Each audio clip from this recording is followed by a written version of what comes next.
Labor has failed to defend Australian workers from employment arrangements that destroy the standard of living of everyday Australians. Instead of listening to the public, rightly complaining, Labor came into this place yesterday and ranted against One Nation, name-called, lied and misrepresented out of confusion and fear. One Nation has a message for this government. Go back to your masters at the World Economic Forum, go back to your owners, the world's predatory billionaires, and tell them Australia has had enough. Everyday Australians want our country back. Thank you. Immigration without assimilation is an invasion. So read the T-shirt that a lovely older immigrant lady wore in the Cairns March for Australia on Sunday. Many of the tens of thousands of Australians who marched for Australia on Sunday were not born here. Like me, they're immigrants. I spoke with marchers from all over the world, of every religion and skin colour, wonderful Australians who came here as migrants legally, who love this country and who have built a life in Australia, not on top of it. Not those who impose their religion, their culture, their intolerance and their perpetual hate onto Australians that marchers rightly criticised. Marchers criticise politicians and others who hate this country so much they seek to flood Australia with like-minded arrivals, to destroy our culture, to carve off religious and ethnic enclaves in order to divide us. The Australian public are not against immigrants. We've had a gutful of excessive mass immigration. A simple distinction that the unhinged rants from Greens and Labor senators yesterday was designed to cover up. I appreciate the far left in this country have disappeared up their own nobility complex and have completely abandoned any pretence of democracy, decency or civil discourse. Vile, unhinged abuse, devoid of facts, indeed devoid of any relevance to the motion I presented yesterday, doesn't work on One Nation. It doesn't work on our supporters and it doesn't work on those who attended the many marches for Australia.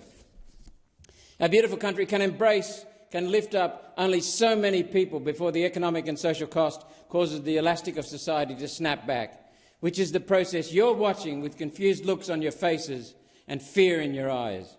The immigration debate is not an argument about someone's past nationality, religion or skin colour. It's an argument about wealth and opportunity and security. Labor Prime Minister Julia Gillard knew this to be true.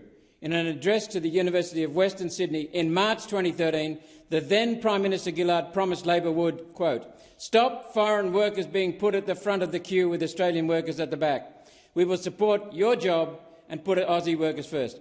What a difference 10 years makes. Mate, buckle up, because what unfolded in Parliament during this fiery showdown could only be described as peak Aussie political theatre, the kind where you're yelling at the screen, sipping a flat white, and wondering how on earth this circus passes for leadership in 2025. The title says it all. Malcolm Roberts destroys Labor live in Parliament over immigration chaos, and Anthony Albanese goes absolutely nuts, or at least as nuts as a bloke can go while still managing to avoid half the questions thrown his way. From the very first moment Roberts stepped to the microphone, the tone was set, sharp, furious, and absolutely dripping with the kind of dry Aussie sass you only get when a senator's had a gutful. Before we dive into the Albanese-Roberts showdown, where Albo goes missing in action and Roberts tortures Labor like it's dry bushland, smash that like button and hit subscribe if you're over this circus. And yeah, grab the not far right, just right shirt, link in the description. It all kicked off with Roberts unloading on Labor for abandoning the workers they once pretended to champion. You know the vibe. The old-school Labor base, the tradies, the battlers, the everyday Aussies.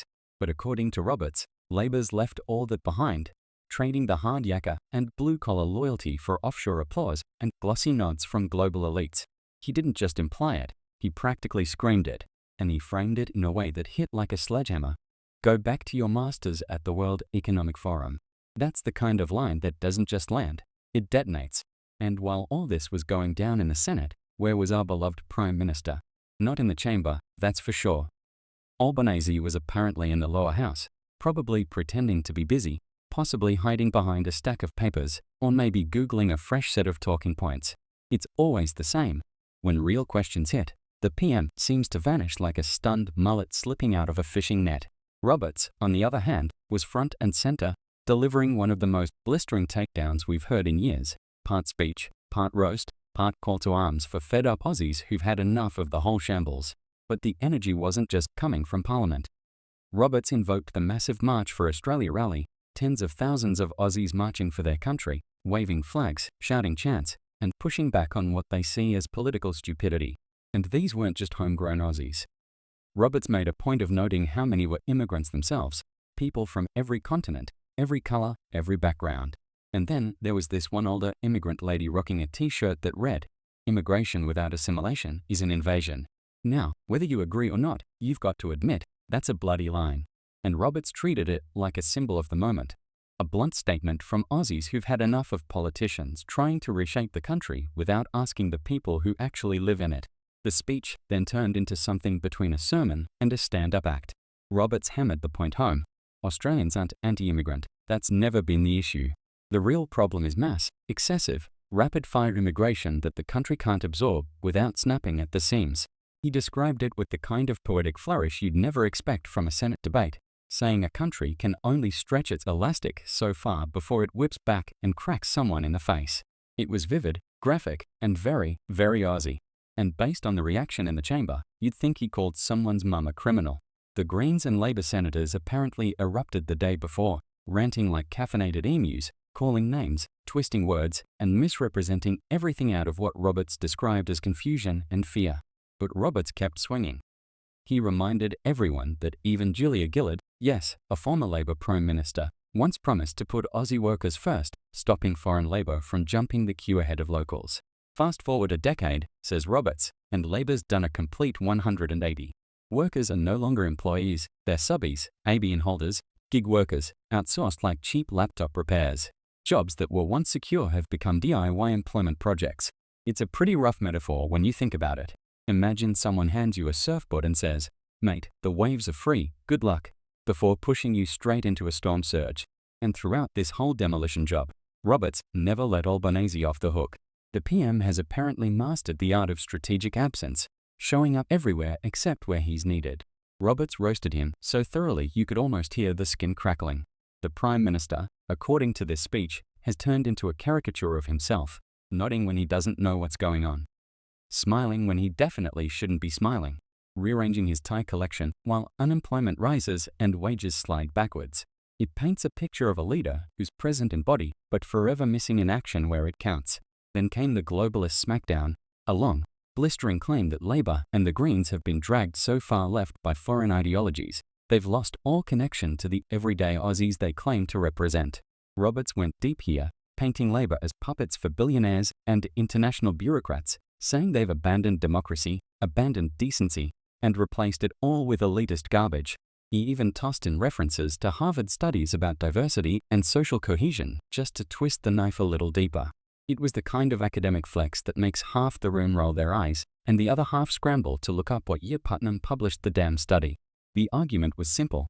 According to Roberts, too much diversity too fast breaks down trust. Neighbors stop talking. People stop volunteering. Communities become disconnected. And when you mix that with rising costs, housing shortages, job insecurity, and cultural clashes, the whole thing starts to wobble like a dodgy table at a Bunnings snack stand. Roberts insisted that Australia's strength isn't diversity itself, it's unity in shared Australian identity. It's migrants and locals working together because they're part of the same team, not competing tribes. It wasn't just a talking point. It was the spine of his entire argument. And let's be real, the image he painted of Albanese during all this was hilarious.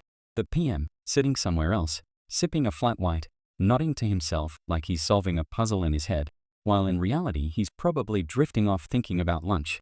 Roberts even joked about him Googling World Economic Forum, "Are they nice people?" which honestly feels way too plausible. And while Roberts was dropping statistics, historical references, and fiery monologues, Albanese was framed as a bloke wandering through Parliament hoping not to trip over a microphone cable.